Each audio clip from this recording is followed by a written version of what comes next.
Hi all, வாங்க தேங்காய் பால் பாயசம் எப்படி பண்ணலான்னு பார்க்கலாம். அதுக்கு தேங்காயும் அரிசியும் போட்டு நல்லா அரைச்சி அதை வடித்து எடுத்துக்கோங்க. நான் 2-3 பாலில் எடுத்தேன் தேங்காய். அது ஆனால் அந்த சக்கையை தூக்கி போட்டுறாதீங்க. அதை வச்சு மோர் குழம்பு கூட செய்யலாம். எனக்கு அப்புறம் தான் தெரிஞ்சுச்சு.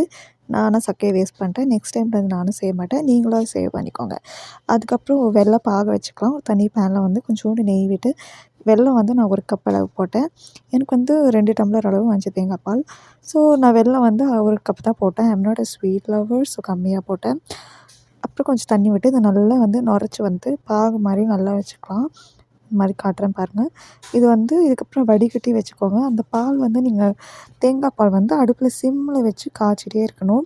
காய்ச்சிட்டே இருந்திங்கன்னா அதுக்கப்புறமேட்டு இதை பாருங்கள், இது காய்ச்சிட்டே இருந்து அந்த ஜாகரியும் இதில் போட்டிங்கன்னா நல்லா உங்களுக்கு இந்த கலரில் வந்துடும். நான் காட்டுறேன் பாருங்கள்.